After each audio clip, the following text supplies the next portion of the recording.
Hi guys, welcome back to once again. And इस video में हम बात करेंगे पेरिएनल रीजन की सोनोग्राफी की रिपोर्ट को आप कैसे पढ़ सकते हो इसके बारे में।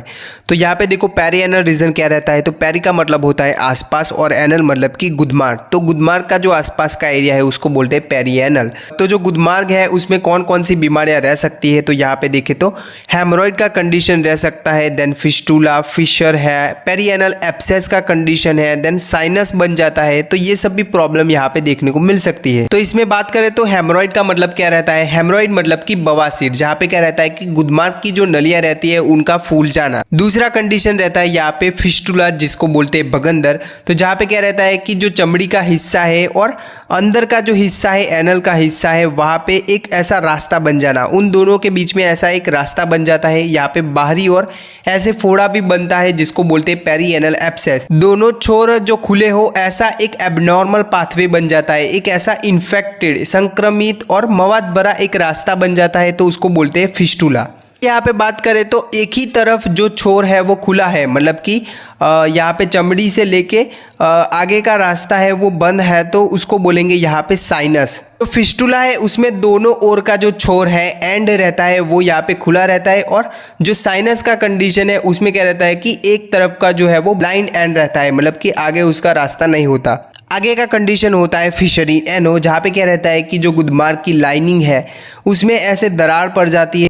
आगे बात करें तो पेरिएनल एब्सेस, जहाँ पे क्या रहता है कि जो गुदमार्ग का एरिया है वहाँ पे ऐसा फोड़ा बन जाता है, मवाद भरा ऐसा कैविटी बन जाना, थैली जैसा बन जाना, तो उसको बोलते हैं पेरिएनल एब्सेस। बात करते हैं यहाँ पे पेरिएनल रीजन की सोनोग्राफी की रिपोर्ट को आप कैसे पढ़ सकते हो इसके बारे में। तो उससे पहले एक चीज़ और यहाँ पे देख ले, जो एनल का गुदमार्ग का छिद्र है उसको हम ऐसे घड़ी के हिसाब से देखें, अगर मरीज़ है वो कुछ इस तरफ बैठा है तो उसको अगर हम घड़ी के हिसाब से देखें तो ये वाला हिस्सा रहेगा, मतलब कि यहाँ पे जो मरीज़ का जिनाइटल एरिया रहेगा, जो प्राइवेट पार्ट रहते हैं वो वाला हिस्सा, तो ये ऊपर का हिस्सा है, इसको बोलते हैं एंटीरियर रीजन, मतलब कि ये एंटीरियर भाग कहलाएगा।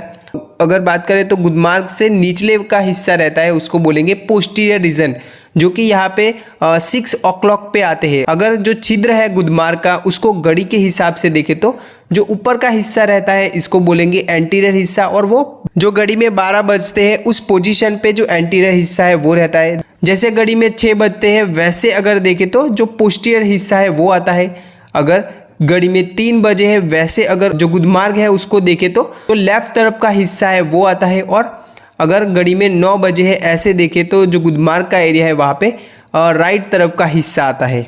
तो इसको बोलते हैं यहाँ पे एनल क्लॉक, और ये जो गुदमार्ग के एरिया के जो रोग रहते हैं उनको दर्शाने के लिए यूजफुल रहता है। यहाँ पे कुछ एग्जाम्पल है, जैसे कि यहाँ पे आप देख सकते हो, यहाँ पे लिखा है ऑन एग्जामिनेशन। ओई का मतलब होता है ऑन एग्जामिनेशन, और यहाँ पे लिखा है anterior and posterior fissure with tag, मतलब कि यहाँ पे 12 o'clock और 6 o'clock पे जो फिशर, मतलब कि ऐसे जो गुदमार्ग के एरिया की जो दरार पड़ जाती है वो देखने को मिली है। आगे यहाँ पे बात करें तो यहाँ पे देख सकते हो, यहाँ पे लिखा है ऑन एग्जामिनेशन ओई, और यहाँ पे लिखा है acute fissure 3, 7 and 11 o'clock internal haemorrhoids. तो यहाँ पे 3 बजे, 7 बजे और 11 बजे की पोजीशन के ऊपर एक्यूट फिशर देखने को मिला है। फिशर मतलब कि जो गुदमार्ग के एरिया की लाइनिंग है वहाँ पे दरार पड़ जाना। आगे यहाँ पे देख सकते हो, यहाँ पे लिखा है on examination 3, 7 and 11 o'clock internal and external haemorrhoid thrombosed, मतलब कि यहाँ पे 3 बजे, 7 बजे और 11 बजे की पोजीशन के ऊपर इंटरनल और एक्सटर्नल, बाहरी और अंदरूनी जो बवासीर, जो हेमरॉइड रहते हैं, पाइल्स रहते हैं, मसे रहते हैं, वो देखने को मिले हैं। तो कुछ इस तरह जो एनल क्लॉक रहता है, इस हिसाब से जो डॉक्टर है वो जो फिशर, फिस्टुला और जो हेमरॉइड का कंडीशन रहता है उसको दर्शाते हैं। अब बात करते हैं यहाँ पे पेरिएनल रीजन की सोनोग्राफी की रिपोर्ट को आप कैसे पढ़ सकते हो इसके बारे में। तो यहाँ पे देख सकते हो, यहाँ पे लिखा है there is evidence of the external opening at right gluteal region anteriorly, मतलब कि यहाँ पे जो ग्लूटियल रीजन रहता है, बटक का पीछे का हिस्सा रहता है, जहाँ पे ग्लूटियल मसल्स रहते हैं, जहाँ पे इंजेक्शन लगाते हैं वो हिस्सा रहता है, तो उसको बोलते हैं ग्लूटियल रीजन। तो यहाँ पे एक्सटर्नल ओपनिंग देखने को मिला है, बाहरी और ऐसे एक रास्ता देखने को मिला है, एक ओपनिंग देखने को मिला है, एक छिद्र देखने को मिला है, जहाँ पे आगे लिखा है from which there is a track of approx 5 centimetre in length is seen up to anal canal with internal fistulous opening at 10 o'clock position, मतलब कि जैसे घड़ी में 10 बजे है, उस पोजीशन के ऊपर यहाँ पे 5 सेंटीमीटर का एक रास्ता देखने को मिला है। फिस्टुला का मतलब फिस्टुला मतलब कि एक ऐसा एबनॉर्मल रास्ता देखने को मिला है जहाँ पे मवाद भरा हो वैसा। आगे यहाँ पे लिखा है maximum width of the track is approximately 9 mm, मतलब कि जो वो रास्ता है उसका जो चौड़ाई है वो 9 mm है। और यहाँ पे लिखा है associated subcutaneous oedema is seen, मतलब कि उसकी वजह से यहाँ पे जो चमड़ी का हिस्सा है वो यहाँ पे सूज गया है। जो पेरिएनल मतलब कि गुदमार्ग का आसपास का चमड़ी का हिस्सा है वो ऐसे सूज गया है।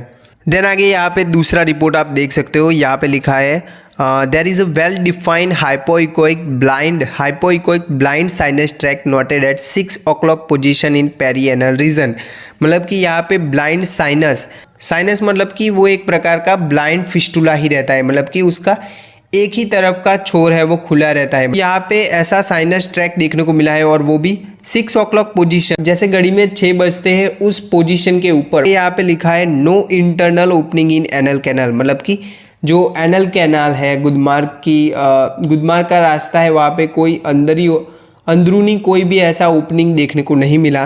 देन आगे लिखा है external opening in a skin at the 6 o'clock position at the perianal region. 6 o'clock position के ऊपर ये ट्रैक है वो देखने को मिला है। इसका लेंथ है वो यहाँ पे 13 mm है और जो चौड़ाई है वो 4.2।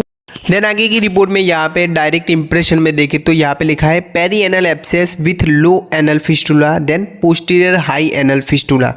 पेरिएनल एब्सेस मतलब कि यहाँ पे जो पेरिएनल एरिया है, गुदमार्ग का एरिया है, वहाँ पे ऐसा मवाद भरा फोड़ा बन जाना, तो इसको बोलेंगे एब्सेस। देन आगे लिखा है यहाँ पे लो एनल फिस्टुला और हाई एनल फिस्टुला। अभी लो एंड हाई एनल फिस्टुला क्या रहता है, जहाँ पे देखें तो जो लो एनल फिस्टुला है वहाँ पे वो सुपरफिशियल इन्वॉल्व हो तो उसको बोलेंगे लो एनल फिस्टुला, मतलब कि वो यहाँ पे ऊपरी और ही इन्वॉल्व होता है तो उसको बोलेंगे लो एनल फिस्टुला। जहाँ पे लिटल थ्रेट टू कंटिनेंस, मतलब कि यहाँ पे जो फिस्टुला का ऑपरेशन करने के बाद जो मसल्स रहते हैं, एनल स्पिंचर मसल्स रहते हैं जो कि कंट्रोल करते हैं हमारी बॉवेल मूवमेंट को, मतलब कि जो लेट्रिन निकलने का प्रोसेस है उसको कंट्रोल करते हैं ये एनल स्पिंचर मसल्स, जो मांसपेशियाँ रहती है वो जो गुदमार्ग के एरिया के आसपास रहती है।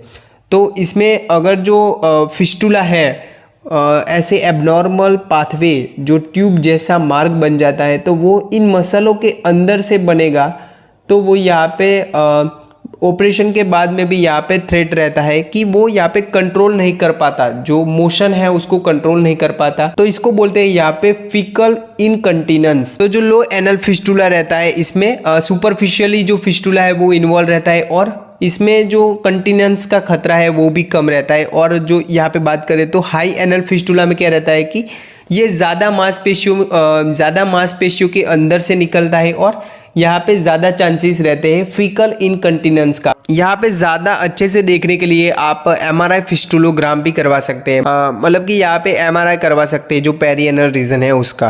देन आगे की रिपोर्ट यहाँ पे देख सकते हो, यहाँ पे लिखा है प्रेजेंस ऑफ इंटरस्पिंचरिक फिस्टुला।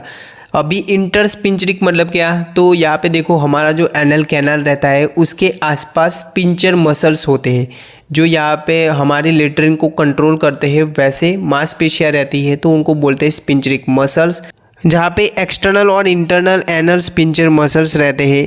तो जो फिस्टुला रहता है वो यहाँ पे एक्स्ट्रा स्पिंचरिक हो सकता है, मतलब कि ये जो मसल्स रहते हैं उनके ऐसे बाहरी ओर से निकल जाना। देन सुप्रास्पिंचरिक मसल्स, सुप्रास्पिंचरिक ऐसे फिस्टुला रह सकता है, मतलब कि उनके ऐसे ऊपर से जाना।